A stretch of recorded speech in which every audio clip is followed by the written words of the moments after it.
Hello everyone, welcome back to my channel on the Real Engineering Solutions, and in this video I'll be discussing in general economics topic, which is the ordinary annuity.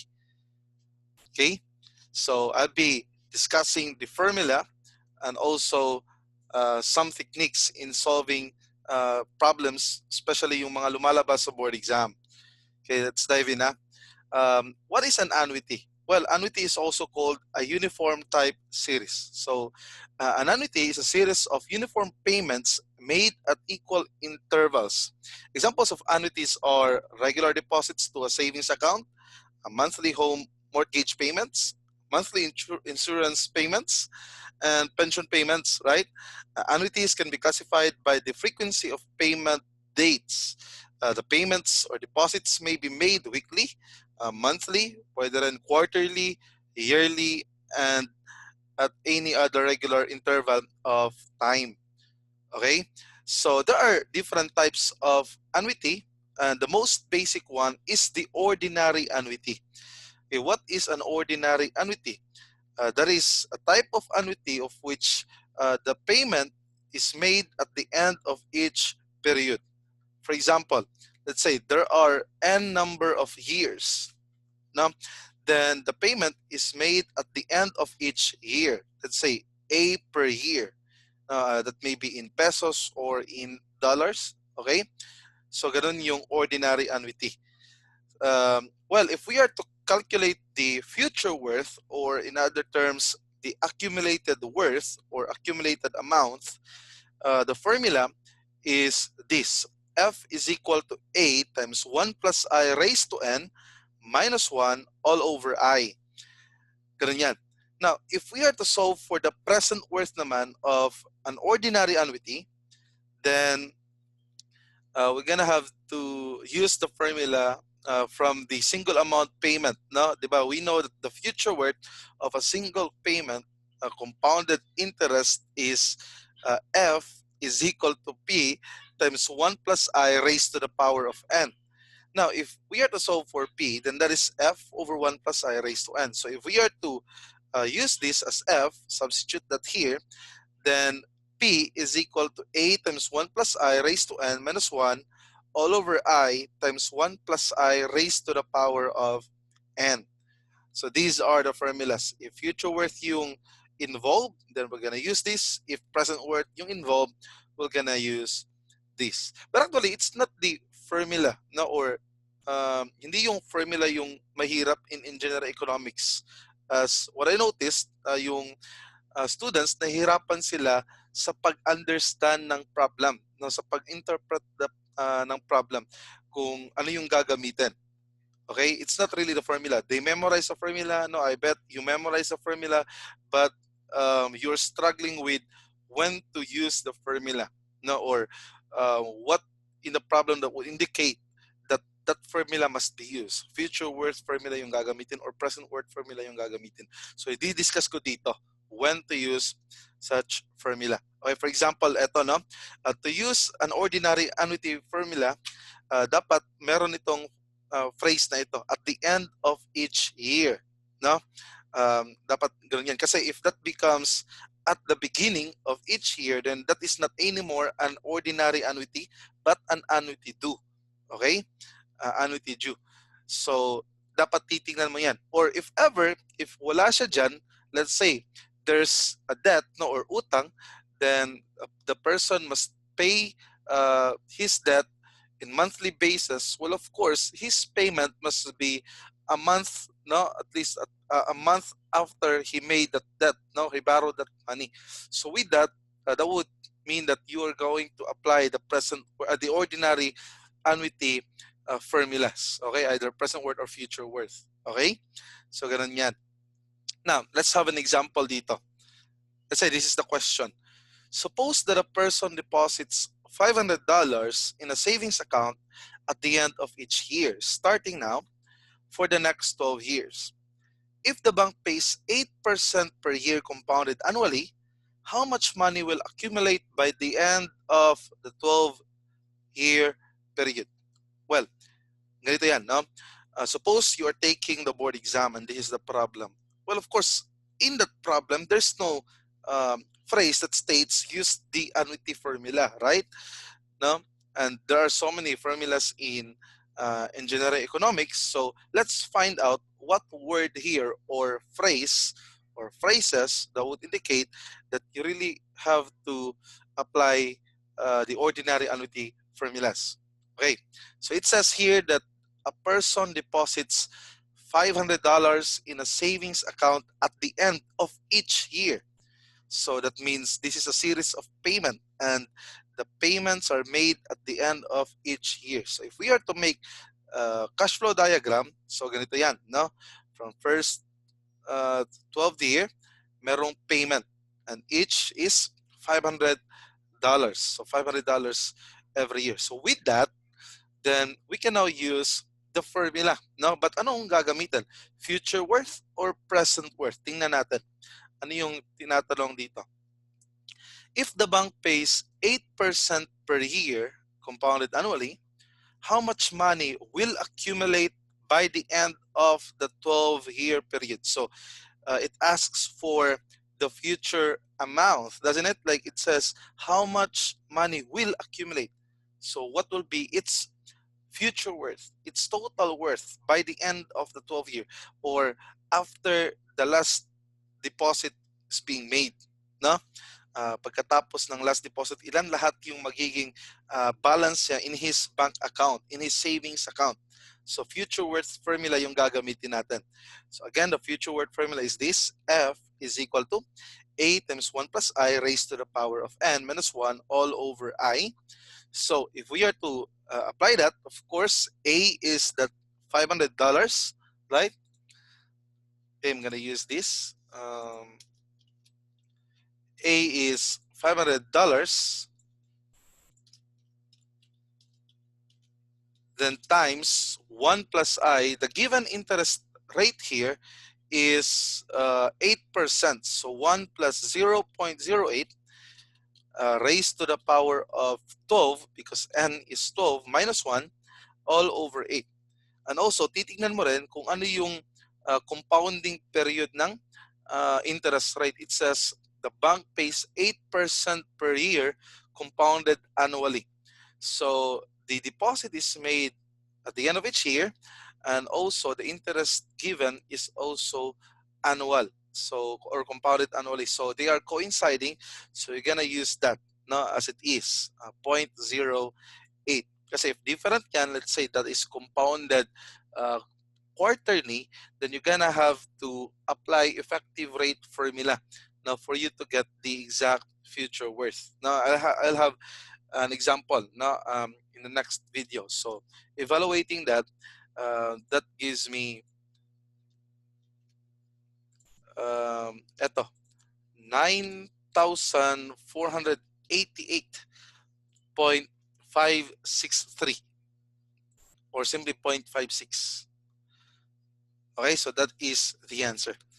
Well, actually, if we are to use this formula, there's a way in calculating this without even using this formula. If we're going to use this calculator, the Canon calculator, or even the 570S plus, as long as there is a sigma notation or sigma function. Well, paano yan? Ganito.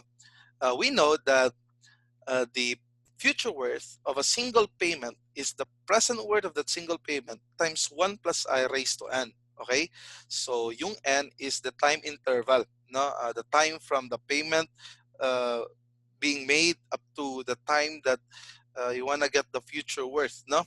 So if we are to apply sigma notation, it will become like this. The future worth is equal to A times 1 plus I raised to X from X equal to 0 from to X equal to N minus 1. Well, what does this mean? Ganito yan. It's like we are to add A times 1 plus I raised to 0 plus A times 1 plus I raised to 1 plus A times 1 plus I raised to 2, and so on up to A times 1 plus I raised to the power of N minus 1. That means the last is N minus 1. In this case, 12 minus 1. Why is that? Well, if this is being raised to 0, that indicates that we are involving this. Now we are starting with that payment, that last payment. And If this is A times 1 plus I raised to 1, that means we are calculating the future worth nito. No? And if this becomes A times 1 plus I raised to 2, that means dito. Now we are calculating the future worth nito after 2 years. And that is why the last is n minus 1. Because from here up to dito, that is total of n minus 1. Or in that case, 12 minus 1 or 11. So if we are to use this, making A equal to $500, that is apps, then 2, then 500 times 1 plus the given interest rate 0.08 raised to the power of x, and that is from 0 up to what? 11, right? So that will give us the same 9,488.56. Ganun yan. Okay? Now, if ever present worth yung kukunin, we're gonna make this ano naman, P is equal to F over 1 plus I raised to the power of n, right? That is how to calculate the present worth. So if we are to add all the present worths, it will become like this. Summation of the equal payment, which is 500, over 1 plus I. I'm gonna make this ano na lang, 1.08, 1 plus I raised to the power of x, and this is from x equal to 1 up to 12. So I'm not gonna make this 0 to n minus 1, but 1 to n. Okay? So if I'm gonna press this, ito yung present worth, no? And of course, if present worth yung inuna mo, if you are to multiply that by 1 plus I raised to n, raised to 12, that will give me this, okay? The future worth. So for me, no, it's better to start with calculating the present worth, no? Because yung input mo talaga is from 1 to n, no? And gonna do this, yung equal payment A over 1 plus I raised to x, okay? So that is how to calculate the present worth. Okay, include ko yan dito. Now, another example. Let's say this one. An engineer who is planning his retirement has decided that he will have to withdraw $10,000 from his savings account at the end of each year.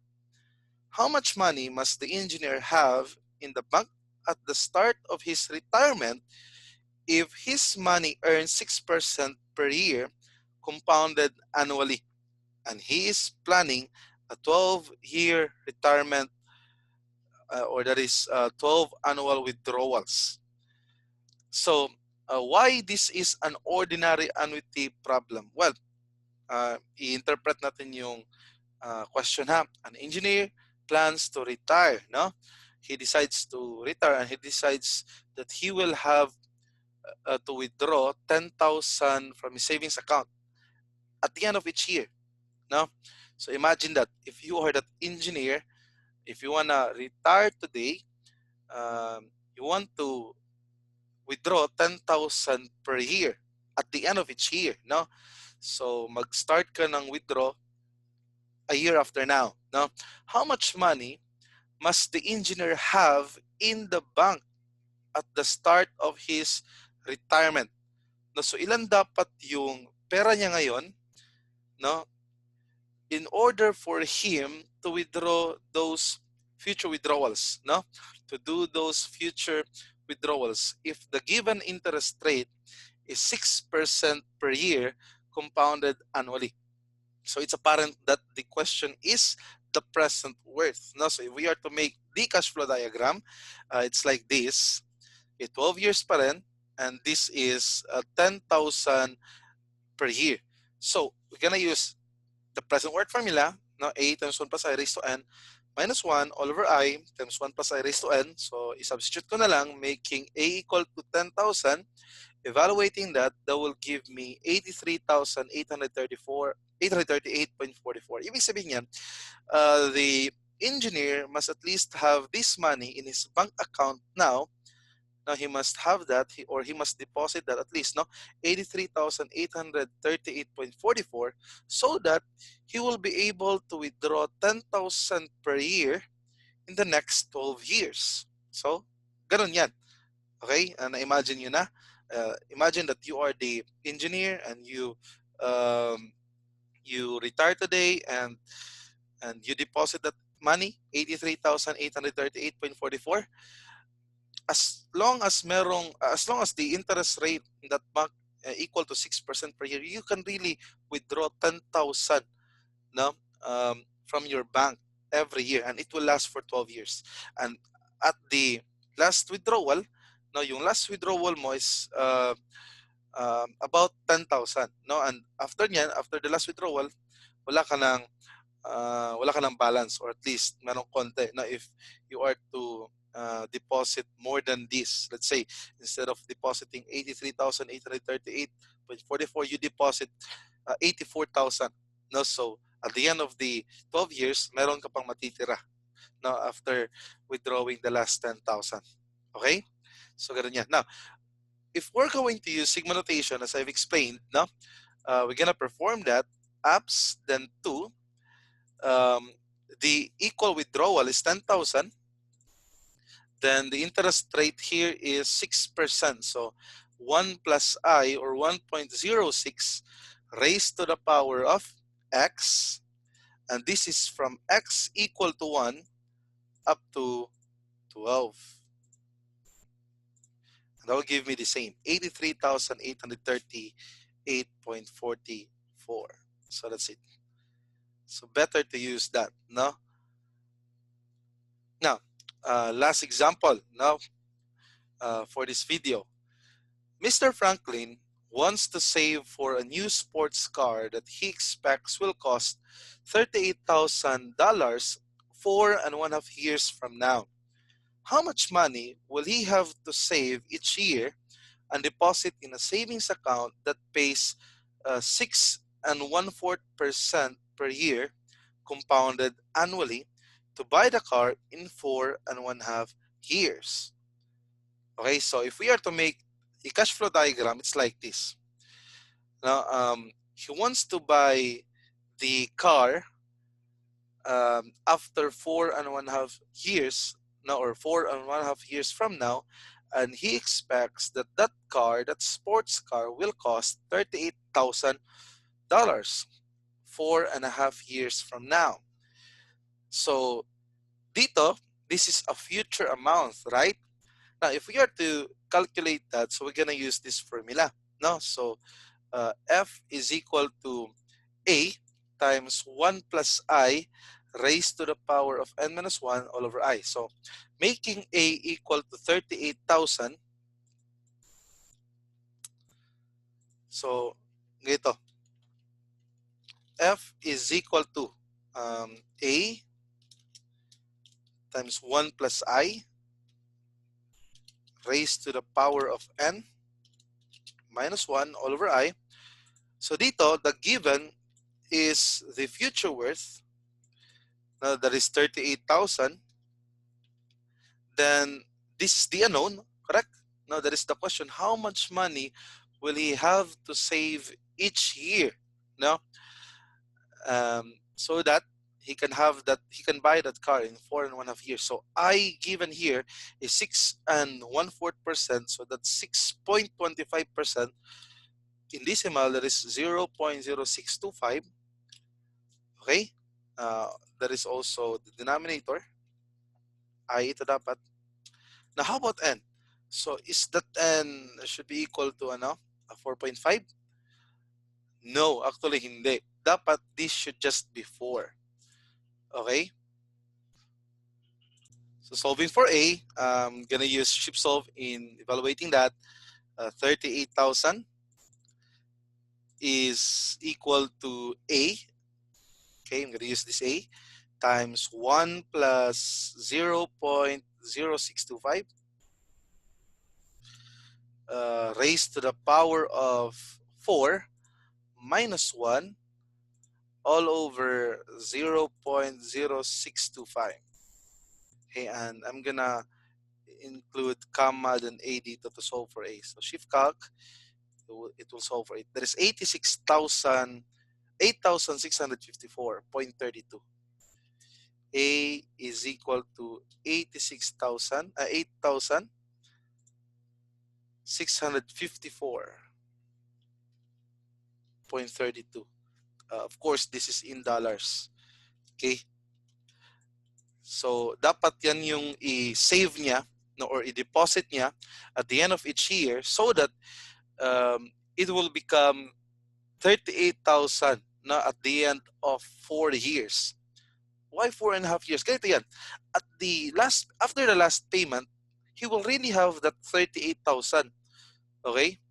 No? And after half a year, there will still be 38,000. This won't earn an interest within that span of time, within 6 months. No, hindi.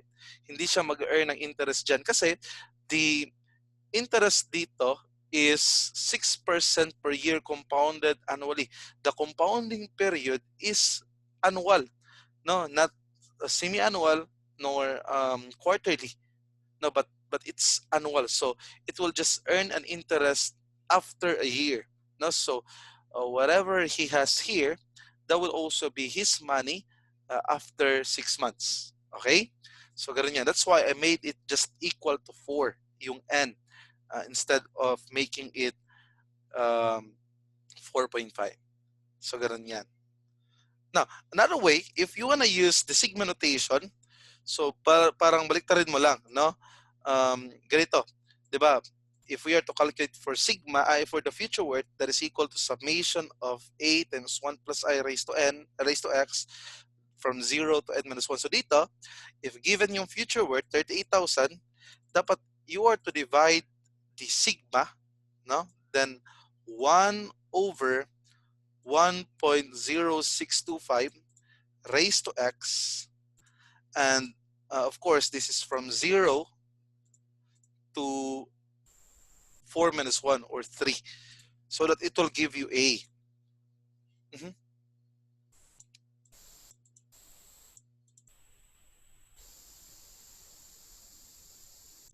Sorry. Dapat hindi ito 1 over. Dapat ano lang, nasa numerator ito. Yan. Okay? So that is 8,654.32. So that's it. Okay, so I will stop this video lang muna dito. No, later or in the next video, I'll be discussing annuity pa rin, but the interest is not anymore compounded annually, but compounded quarterly or monthly, no, like this one. Okay, and another deferred annuity naman, no. So see you sa next video. If you haven't subscribed yet to my channel, don't forget to subscribe, okay, and hit that notification bell icon so that you'll be notified sa next video. Goodbye and God bless. See you around.